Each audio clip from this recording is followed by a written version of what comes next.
Bien amigos, llegó el momento de desarrollar la entrevista y justamente durante el fin de semana se llevó a cabo la cumbre de Fedecámaras, la número 78, y con nosotros se encuentra el presidente de Fedecámaras, Carlos Fernández. Bienvenido, Carlos. ¿Cuál podría ser la principal conclusión de esta cumbre que se llevó a cabo en Mérida? ¿Hacia dónde va el empresariado venezolano? ¿Hacia dónde va el país? Yo creo que la principal conclusión que podemos sacar es que hay un empresariado en todo el país absolutamente comprometido con el futuro de Venezuela, agarrándose de su arraigo precisamente para continuar a pesar de las enormes dificultades, y que ha asumido pues el fin del modelo rentista y la necesidad de buscar nuevas formas, nuevas maneras de articularse y con una visión de largo plazo para tratar de construir capacidades que los permitan insertarse en los mercados globales. La verdad que muy satisfecho de la actitud, la posición, el pensamiento y los proyectos que escuchamos de los diferentes empresarios y las diferentes asociaciones gremiales que nos acompañaron en Mérida. Muy bien, cuando ustedes hablan de un nuevo modelo económico de desarrollo para Venezuela, que fue uno de los puntos claves que se tocó, ¿qué tan compatible es ese modelo económico con el socialismo del siglo XXI? ¿O ustedes sienten que el socialismo del siglo XXI se ha flexibilizado? Bueno, sin duda sentimos que a nivel del Ejecutivo hay un proceso de reforma, que de alguna manera se acerca más o les brinda más oportunidades a lo que es la libre iniciativa y a la empresa privada. Yo creo que no son excluyentes, y como muy bien lo dice, nuestro documento es la base para la discusión y la construcción colectiva. Es decir, no es un documento definitivo, es simplemente la propuesta que nosotros hacemos para que ojalá la sociedad se anime a discutir, primero a asumir con plena madurez que el modelo rentista extractivista se agotó y que necesitamos desatar las fuerzas de la producción, la creatividad del talento venezolano en un modelo económico que incentive la participación de todos y que todos los espacios de la actividad económica estén abiertos a la participación ciudadana en una propuesta que se base en una economía productiva, pero profundamente inclusiva y a través del desarrollo de ventajas competitivas, que no es otra cosa que el desarrollo pleno de las competencias y las capacidades de los ciudadanos. Claro, cuando hablamos de esta incorporación masiva de sectores en la vida económica del país, no podemos pasar por alto la gran cantidad de lo que se ha denominado emprendedores en Venezuela, y justamente lo estábamos conversando hace minutos aquí antes del corte. Estos emprendedores que se han desarrollado masivamente y que se han, como quien se ha adaptado a la realidad del país, ¿cómo hacer para que estos emprendedores migren de emprendedores a empresarios? ¿Es factible en la situación actual? Sí. En primer lugar, y aprovechando tu pregunta, el gran surgimiento de emprendedores que tú manifiestas básicamente te dice es que la sociedad venezolana sigue cercana a los valores de la libre iniciativa, de la libre empresa, y que la sociedad venezolana ante esta situación tan difícil ha tomado, un rol preferente por la autonomía, por buscar a través de su actividad y de su emprendimiento las soluciones a los problemas y no esperar una dádiva, una bolsa, un regalo para resolver su problema. Yo creo que eso es un punto muy importante, y creo que en esos emprendedores está el gran potencial de futuros empresarios. Hay una ley inclusive que promueve el emprendimiento, pero también hay una limitación que sienten muchos de ellos, es que se ven ahogados en sus inicios por la desarticulación tributaria, impuestos de diferentes áreas, contribuciones para fiscales, etcétera. Inclusive requisitos, ¿no? Para formar una empresa. Hay una ley que facilita, que salió en noviembre del año pasado, básicamente cuando le decimos, ¿por qué no das el salto? ¿Por qué no te formalizas más? ¿Por qué no tienes una sede, etcétera? Bueno, básicamente la limitación, la barrera que muchos ven es la dificultad de cumplir con tantos temas de cuantificando el número de estos grupos microempresarios, si se quiere, o emprendedores. ¿Hay forma de detectarlos en el mercado? Porque ellos están todos en redes sociales. Es complicado porque, como te decía, muchos están informales y prefieren, inclusive el anonimato. Y también hay muchísimos que están, informales y que están operando para mercados extranjeros. De hecho, una de las cosas que vimos muy interesante en la asamblea con grupos de emprendedores es una exposición que hizo un emprendedor de San Cristóbal del estado Táchira, donde hay un grupo de más de 10 como él, que han desarrollado emprendimientos en el área tecnológica y fundamentalmente volcados a atender mercados internacionales con un éxito enorme y con una capacidad de empleo vigorosa. Ejemplos como ese los que dicen que sí es posible que esos emprendedores se transformen en empresas y que tengan éxito inclusive en el mundo digital, en el mundo de la modernidad. Pero si sientes que debe haber una participación del Estado allí, el Ejecutivo a nivel como facilitador de todo este proceso? Ellos no pueden estar solos en su camino, o Fedecámaras puede adoptarlos si se quiere. Bueno, yo creo que nosotros estamos, como te dije, tratando de adoptarlo en ese proceso de identificación y brindarle nuestros espacios, pero precisamente el tema de que no son visibles ha hecho difícil inclusive cuantificar quiénes son, dónde están y cuántos son. La mayoría. Mira, Carlos, en el tema de la diferencia social, que es uno de los puntos que Fedecámaras planteó en la cumbre, y la forma de conseguir modelos de financiamiento, ¿ustedes sienten que en Venezuela hay una diferencia social? ¿Está el país dividido entre los que ganan mucho y los que ganan muy poco? ¿Cómo evalúan ustedes esta situación? Yo creo que uno de los temas que dejó el COVID en el mundo y en Latinoamérica en especial, y estos son trabajos que pueden conseguir, que quiera estudiarlo en las páginas de la Organización Internacional del Trabajo, es el incremento de la desigualdad. Y en Venezuela notamos dos tipos de desigualdad. Primero, la desigualdad geográfica.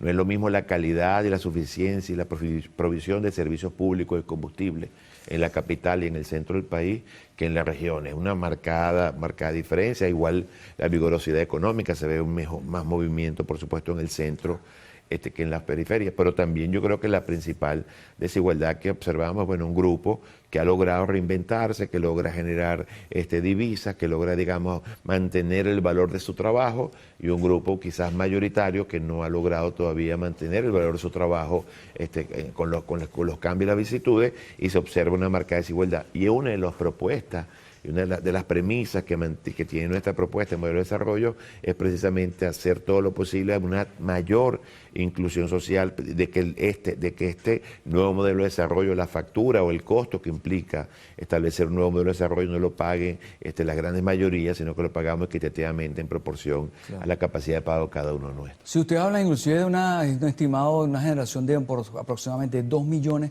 de nuevos puestos de trabajo, pero para eso tienen que estar articulados con el Ejecutivo. ¿Ustedes tienen un pacto en este momento con el Ejecutivo Nacional? Yo creo que nosotros somos parte de esa gran corriente que está pasada en el país, y quizás fuimos probablemente de los iniciadores en la necesidad de entendimiento. En Venezuela tenemos que entendernos todos tenemos que buscar soluciones entre todos, y tenemos que partir de que todos podemos aportar y cabemos en este país. En ese sentido hay unas relaciones respetuosas y fluidas.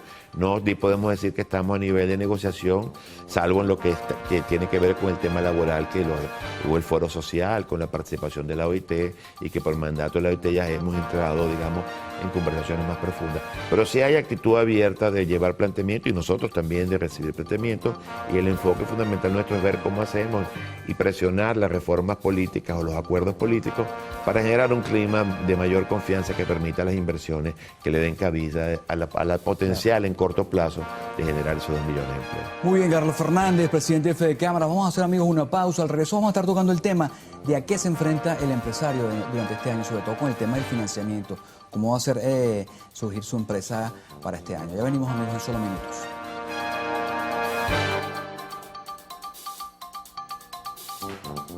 En Mercantil Seguros ofrecemos a nuestros asegurados con pólizas Global Benefits los beneficios de la telemedicina.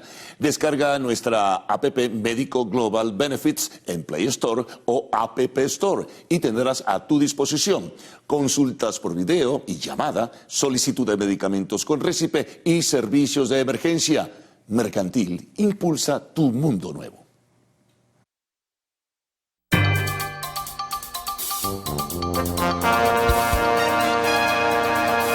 Bueno, amigos, continuamos conversando con el presidente de Fedecámaras, Carlos Fernández, y dejamos un tema abierto, que es la necesidad de la empresa de crecer. Siempre hay este mito de que para poder crecer requiere financiamiento. Ustedes propusieron justamente o proponen conseguir métodos alternativos de financiamiento. ¿De qué estamos hablando? Bueno, uno de los temas importantísimos y que recogimos en todas las presentaciones y todas las posiciones de los diferentes participantes fue que la gran dificultad que tenían para, digamos, tener un crecimiento o una recuperación más vigorosa era la falta de financiamiento. Y cuando analizamos pues la capacidad de préstamo de la banca, más allá del encaje legal altísimo que tienen, si le viraran todo el encaje, o sea, el encaje fuera al nivel tradicional, estaríamos hablando de 1.000 y tantos millones de dólares, toda la capacidad crediticia de la banca. Eso es absolutamente insuficiente para realmente lograr una recuperación vigorosa. Por eso se ha planteado, bueno, cómo hacemos con métodos alternativos, a través del capital de trabajo, préstamos directos de inversionistas, etcétera. Pero obviamente eso es mucho más difícil para accesar, digamos, de las pequeñas y las microempresas, quizás probablemente para empresas más establecidas, y inclusive mucho más complicado pues para los emprendedores. Pero hay que ver cómo se trabaja, y allí quizás los operadores financieros, las casas de bolsa, etcétera, tengan algunos planteamientos más interesantes. Pero creo que la mejor manera de poder, digamos, tener una recuperación un poco mayor de la muy tenue que hemos visto es a través de la apertura a la inversión. Creo que los años por venir, el crecimiento en Venezuela, para que sea un poco más dinámico, va a necesitar de la inversión, y eso necesita, además del arreglo institucional, del acuerdo político, la reanudación de los espacios de México o similares que hace falta para que venga la inversión, porque hace falta generar confianza, y eso no es otra cosa que institucionalidad. También necesita que se abran todos los espacios de la actividad privada, de la actividad económica, a la participación ciudadana, a la participación privada. No tiene sentido tantos monopolios de Estado, no tiene sentido tantas empresas del Estado, que inclusive lo que le hacen es generar gastos o costos pues a las cuentas fiscales, porque generan pérdidas, y del presupuesto hay que subvencionarlas. Y yo creo que ahí tiene que darse una discusión profunda en cómo aceleramos unos procesos de participación de los ciudadanos en esos sectores económicos que hoy se reserva el Estado. Sabes que el tema, ahora que tocas esa parte de inserción del sector privado en áreas que eran tradicionales, pero como por ejemplo el tema de los peajes, ferrocarril, autopista, metro, inclusive iluminación, ¿hacia dónde podemos seguir este año? Es decir, ya hay contacto con el Ejecutivo Nacional de la posibilidad de empezar a dejar concesiones para hacer más eficientes justamente este tipo de áreas que en la actualidad no están funcionando. Bueno, básicamente ya se ha avanzado algo en el tema de los peajes, pero el esquema tradicional, pues anterior a que se eliminara, pues solamente pues para mantenimiento, etcétera, quizás la política de concesiones para abrir obras públicas, las APP, hay un estudio importante de la Cámara Venezolana de la Construcción sobre la posibilidad de invertir en APP, alianzas público-privadas, para, digamos, el mejoramiento de los servicios públicos, para la construcción también de infraestructura pública. Yo creo que hay un espacio inmenso de apertura, pero también hay sectores como el petroquímico, que hay determinadas restricciones, bueno, todo el tema eléctrico que pudiera también mejorarse con la inversión privada, el tema del agua, el tema del gas, una cantidad de empresas, hoteles, etcétera, que están en manos del Estado y que deberían abrirse a la participación privada. Inclusive la misma industria minera, en muchos casos, empresas que tiene el Estado, y por qué no también pues la participación privada en la industria petrolera. Eso no quiere decir que el petróleo vaya a dejar de ser de los venezolanos como recurso soberano natural, no.